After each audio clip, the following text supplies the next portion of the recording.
Hi everyone, welcome to World Book Day. Now I know you will have all watched Mrs Jackson's Marvellous Assembly and you've seen the array of different books that people were looking at there. So I've got a book to share with you this morning and it's called The Boy in the Jam Jar. Now the reason I chose this book was because I hadn't read it before, but there was something about a boy being in a jam jar that's not something we would necessarily expect to see anywhere, but he looked to me like he was trapped. His hands were up against the side of the jam jar. And when you look at the properties of a jam jar, and I have one here to share with you. This was what I had my strawberry jam in. If you look at a jam jar, it's a very unusual thing to suggest that somebody might be inside. You take the lid off. Doesn't look very interesting, does it? Why on earth would somebody want to be inside a jam jar? So the suggestion to me was that perhaps he was trapped and I wanted to find out more. So let's have a little look and see why this boy is trapped in a jam jar. It was early morning. Dylan was having a strange dream. He was in a jam jar, just big enough for him to stand in. His mother looked at him in the jar. He waved and shouted, but not a sound came out. His mum smiled and waved back, but he couldn't hear her. He tried to climb out of the jam jar, but the sides were too hard and slippery. Then Dylan woke up. He was in his own bedroom with his toys and posters of the planets and junk model rockets. Phew, that was a horrible dream. Now everything would be all right.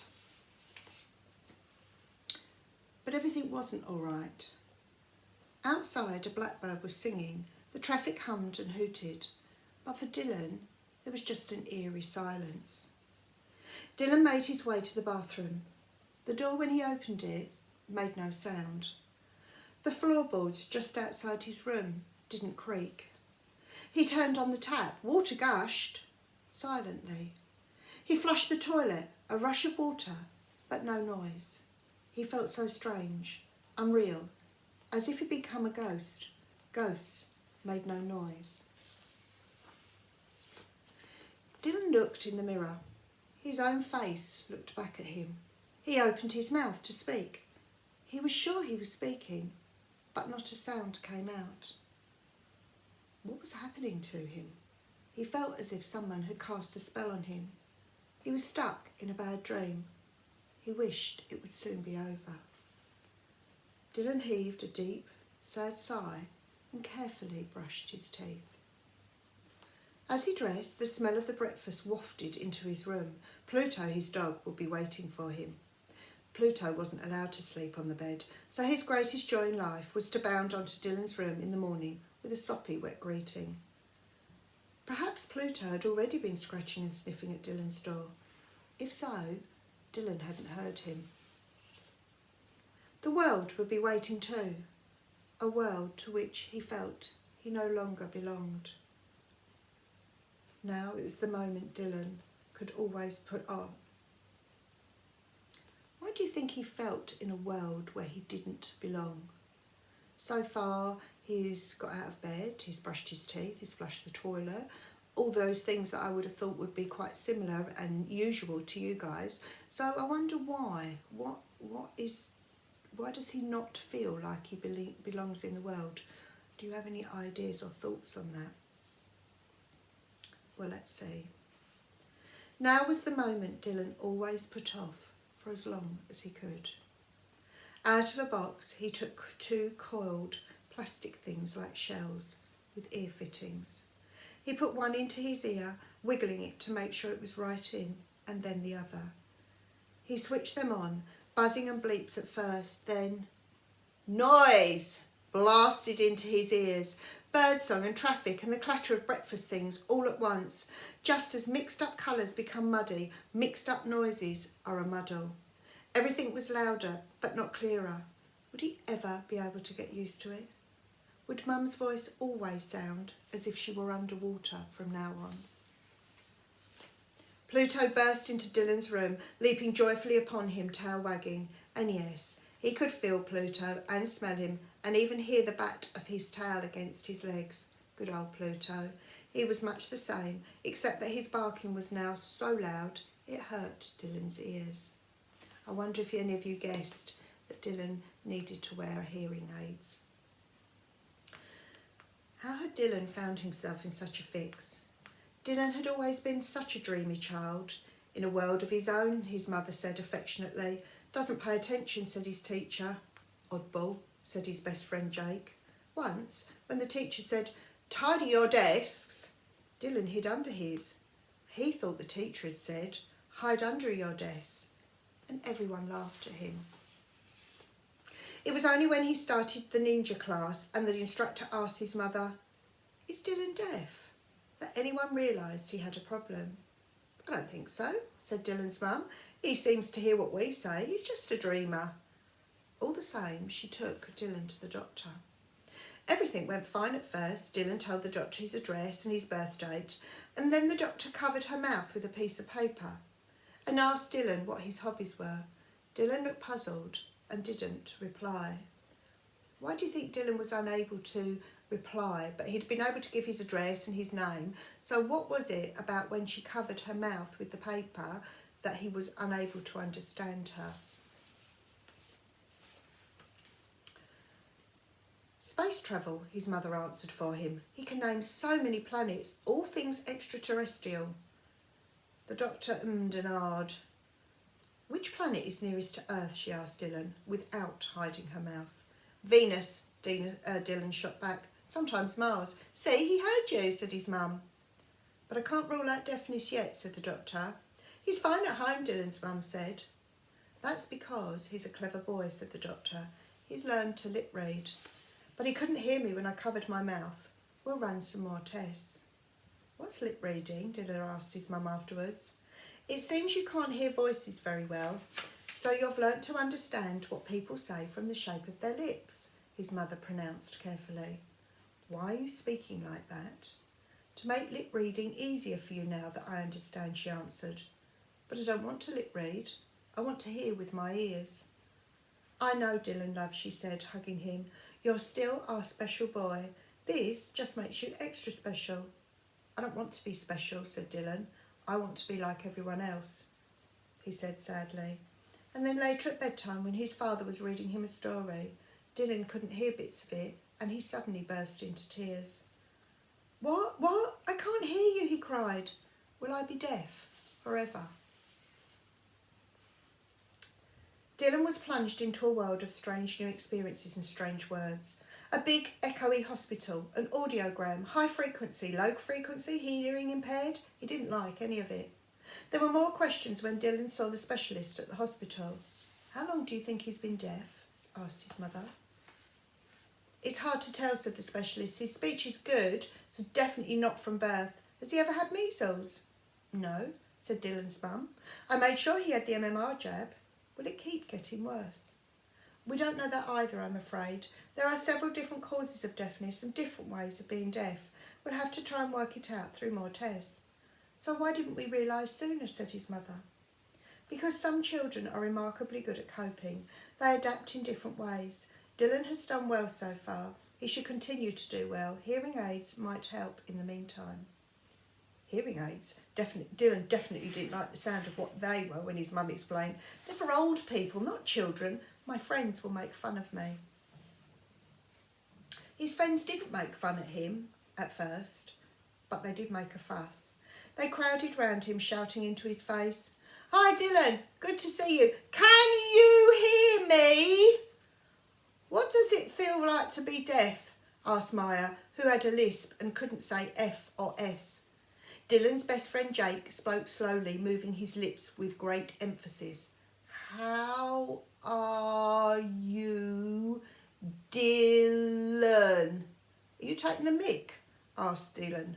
Sorry, said Jake, just trying to be helpful. Talking like a robot doesn't help, snapped Dylan. Dylan was moved from the table he shared with his friends and made to sit nearer the teacher so he could hear better. Fortunately, Jake offered to move with him. But gradually his other friends began to ignore him. If he didn't hear what they said, instead of repeating, they'd just say, oh, never mind, and turn away. Dylan had always been good at sport, but when the sports teams were being picked, he was the last to be chosen. I can still kick a ball, he protested. His parents worried about him. They worried if he should move to a school with a deaf unit, but it was quite a way away. It would be terrible for him to be ripped away from all he knew. They hoped that in time he would get used to his hearing aids. Perhaps his friends would too. They would get used to the new Dylan, a little different from the old one, but still Dylan. Dylan also had to go to speech therapy. He was beginning to miss out consonants when he spoke because he couldn't hear them. Consonants are the outline of speech. The rest is a babble of vowels. Gradually, Dylan fell behind in his lessons. His eyes had to work so hard to follow what the teacher was saying, and it was impossible when a teacher's back was turned. Sometimes he even fell asleep. I wonder what you think about how Dylan's feeling right now. We haven't been at school for a long time, and I know lots of you are looking forward to coming back, as are we. But I wonder what it must feel like to be in the classroom and not being able to access. Sure, we find things hard, and there might be things that you don't understand what to do, but to not even be able to hear what to do must be incredibly difficult. One lesson he could still enjoy doing was art. He liked doodling because you could invent anything you liked by letting the pencil take your hand for a walk. He drew a strange planet with a strange tree and a strange flower and a zombie dog. He even doodled himself a boy in a bubble. At the end of the lesson, the children were asked to talk about their pictures. It was Dylan's turn. "This is an alien," he said. "He lives on a planet otherwhere." "Does he like it?" asked Anna. "Yes," said Dylan. "He likes it because there isn't any air on the planet otherwhere. If there isn't any air, there isn't any sound. If there isn't any sound, there isn't any need to hear. Just like on the moon." "Really?" asked Mrs. Duncan, the art teacher. "No sound on otherwhere. I'd quite like to go there." Maya piped up, "If your alien liketh on the otherwhere, why doth thee look though thad?" she said. "Because he's lost his friend," said Dylan. "Is that Heathwen?" said Maya, pointing to the boy in the bubble. Dylan nodded. "How do the aliens talk to each other?" asked Paul, "if there's no sound?" "They have special radio waves," said Dylan. "Secret signals. They're my friends. It's a superpower, my superpower. And one day I'm going to make a real rocket and I'll go and live with them on the planet otherwhere." The children made fun of Dylan. "Ha ha land. Dizzy Daffy Dopey land," scoffed Milo, who could be a bit of a bully. "Watch what you say," protested Jake. "Says who," answered Milo. "You don't have any friends anymore. Just Defo here." Looking from one to the other, trying to catch what they were saying, Dylan suddenly got it. He punched Milo hard. Now he was in trouble. But it didn't turn out like that. Milo, Dylan and Jake had to see Mr. Skinner, their class teacher. Dylan liked Mr. Skinner. He was kind and jolly. Jake explained and Milo had to apologise. Mr. Skinner apologised too for Milo's behaviour. "Milo was out of order," he said to Dylan. "Even so, you can't go around punching people, can you?" he added.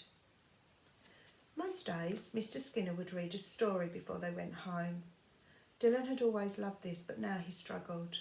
Even though Mr. Skinner made an extra special effort to speak clearly, the words often didn't make sense. Jake tried to help Dylan with the missing parts, but then he missed bits of the story too.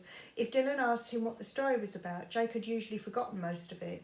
It was all too easy for Dylan to daydream or doodle in his exercise book or play with his robot under the desk. It was Monday afternoon, one of those days. Mr. Skinner had been reading a story, but Dylan was playing with a robot instead. "What have you got there, Dylan?" asked Mr. Skinner.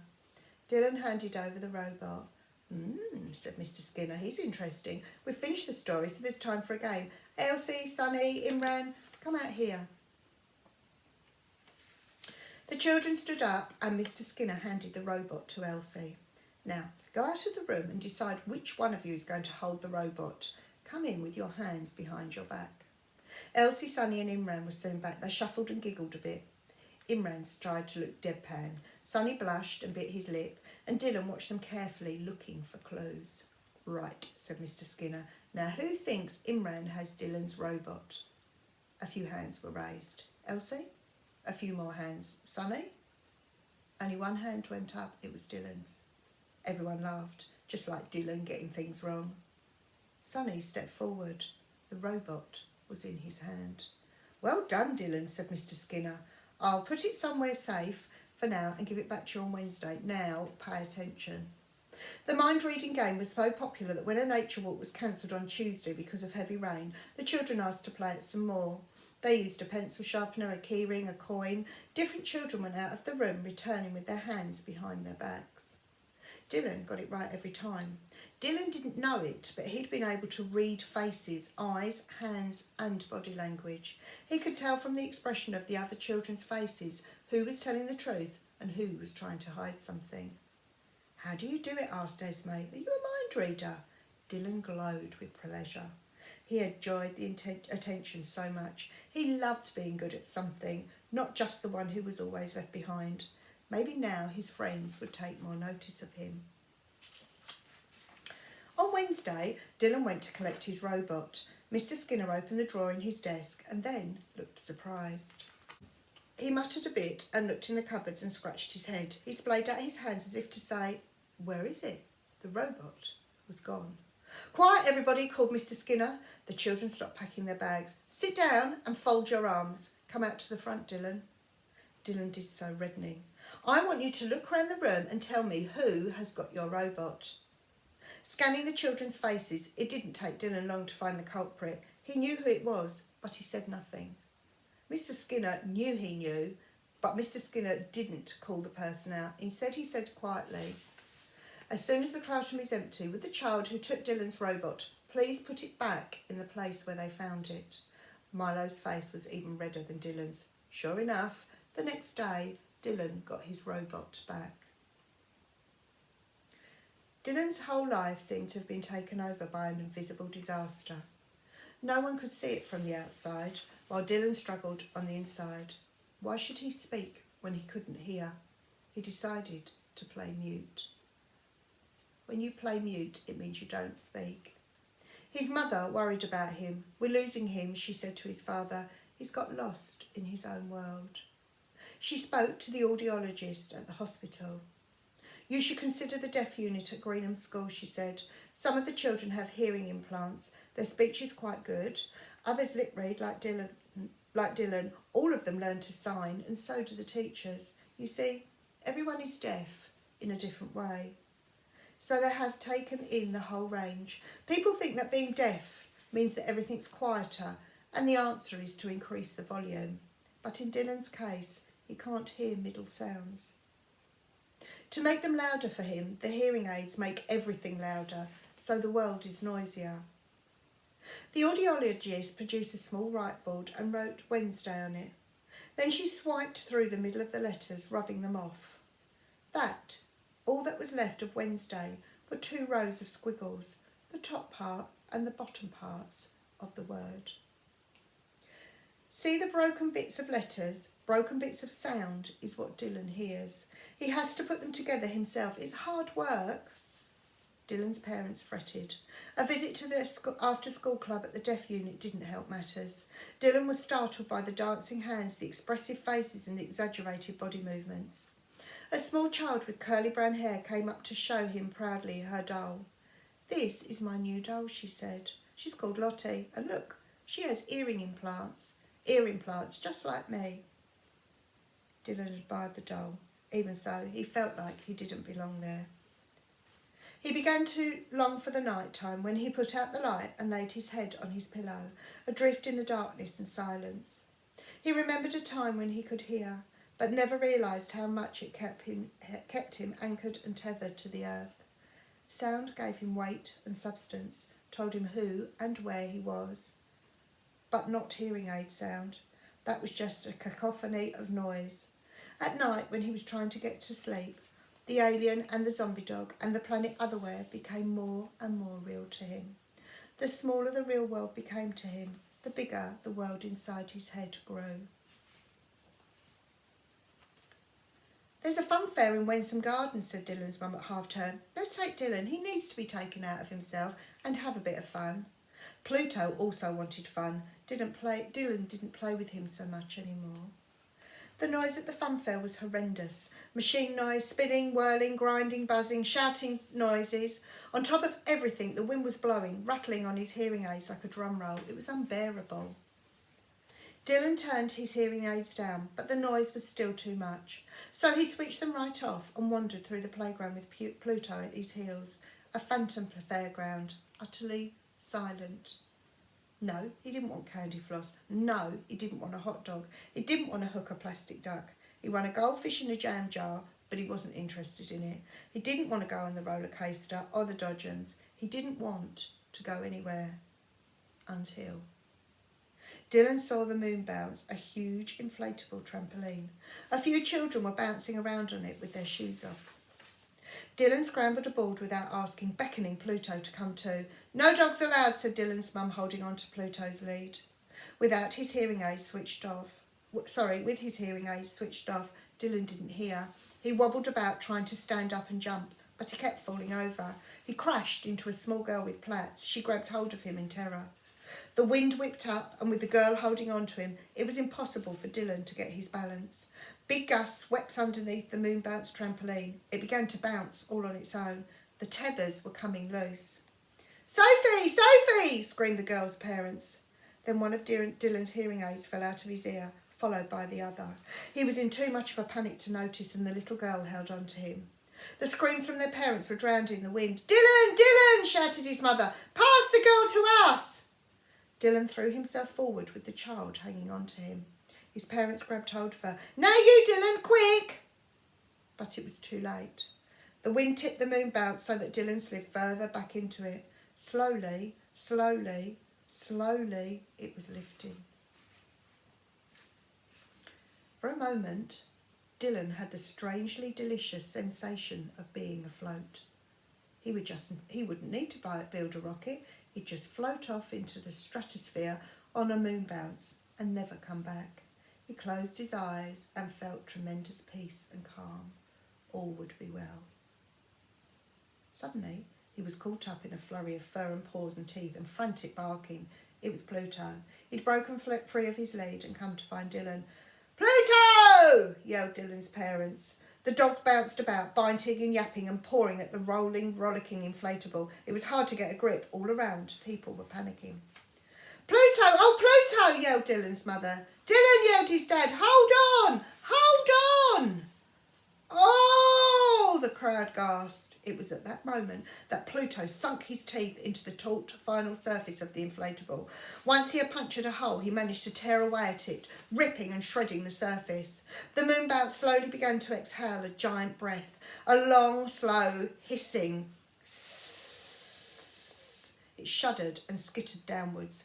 Dylan opened his eyes and saw a circle of hands and arms reaching out for him, like the waving fronds of a sea anemone. He was safe. So was the little girl. Dylan had fallen back to earth. It wasn't long before the police arrived and an ambulance. People were clamouring and taking photographs. It was a pandemonium, but for Dylan, a mime show. At last came the smiles and the hugs and the patting and relief and tears. It turned out the little girl's parents knew Dylan because their son was in the same class at school. They were so grateful. Their son's name was Milo. Dylan lay on his bed. The light streamed through the curtains, Pluto at his feet. Ever since their moon bounce adventure, Pluto had been allowed to sleep on Dylan's bed. Dylan loved to feel his soft movements in the night and the gentle licking of his face when his eyes began to flutter in the mornings. It was Pluto who sniffed out the hearing aids after they'd been lost. One was in the crease of the inflatable and the other in the churned up ground. Repaired and with new batteries, Dylan had no trouble putting them in once they had been restored to him. He did it without thinking. Beside Dylan on a shelf, the goldfish from the funfair swam round and round in a bowl, his mouth gaping, his eyes staring. He didn't look happy in the bowl. "Hello, fish. You know what we're going to do, Pluto," said Dylan. "We're going to put the goldfish back in a jam jar and carry him to the pond in Wensum Gardens. We're going to let him go." Dad went along too, promising an ice cream treat. Later that afternoon, Pluto watched as Dylan emptied the jar into the pond and the fish swam away.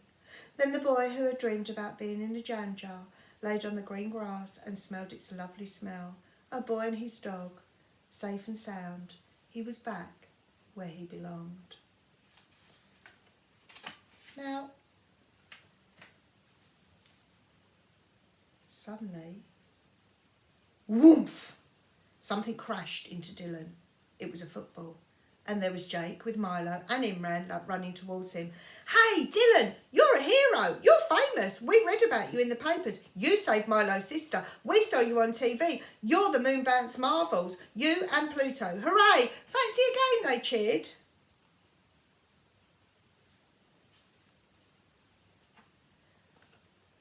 So that's the end of the story. I hope you enjoyed it. But did you notice how Dylan felt different at different points in the story? So at some points there were some highs and at other points there were more lows. And what events made him to feel sad and lonely? What was it about that was going on in his life at the time that made him feel so sad and so lonely? I wonder if you could make a list of all the points in the story that made him feel that way. Now, I'm going to get my jam jar back, and I'm going to ask you to consider this jam jar. This jam jar that is empty, but Dylan felt he was living in a jam jar because once he'd gone in, taken the lid off and put himself in the jam jar and closed the lid, he couldn't hear anything that was going on around him. And he felt like he'd been cocooned in this jam jar. Maybe in a way it was his safety net. Maybe in a way it was the place that he didn't have to respond to anybody, where he didn't have to justify how he was feeling, didn't have to answer questions. Maybe that was his security zone. And of course, while we've been at home, we've kind of almost, to a degree, been in our own jam jars perhaps, because we've had to stay at home and we haven't been able to do the things that we like to do. And I hope that some of you that weren't so keen on school now have a better feeling about coming back to school.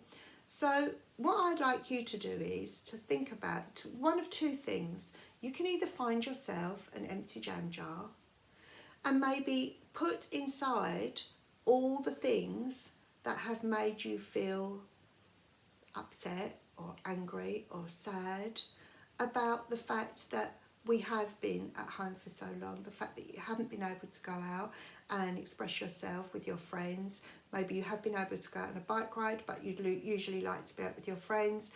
Maybe you've got extended family that you haven't been able to see because of the lockdown and the situation we've been in. So I'd like you to put all those thoughts in a jam jar, tighten them up, put them all in, write them on a piece of paper, put them in, and tighten them up and put the jam jar to one side and leave them in there as a reminder of the things you couldn't do when your freedom was taken away from you, in the same way that the character in the book had his hearing taken away from him, and put them to one side, because what he realised was that there was life beyond his inability to hear. As you realise, there is life beyond the pandemic. Just sometimes we find ourselves in situations that we're not familiar with, that we don't like, that we want to get out, but we don't know how to. And then, aside from that jam jar, what I'd like you to do is to write all the things that you are looking forward to enjoying once you can come back to school. Now, if you don't have a jam jar, that's absolutely fine. Grab yourself a piece of paper, draw yourself a jam jar, and write in there all the things that you've been missing and keep them in that jam jar. And then round the outside, write all the things that you're looking forward to either going back to, or maybe new things that you're looking forward to trying, new experiences. Maybe it's made you think about the fact that you're going to extend your friendship groups because it makes you realise how important your friends are. Maybe you're going to make the effort to go and see grandparents more, perhaps. Maybe you're going to make an effort to maybe give people a ring more often. Maybe you're going to make an effort to learn to ride your bike, or to do some sewing, or learn a new skill. I leave it entirely up to you, but take the jam jar as your inspiration. So things you've missed inside the jam jar and things you're looking forward to outside the jam jar. I look forward to receiving them, guys. Take care and enjoy the rest of your day. Can't wait to see you on Monday. Cheerio.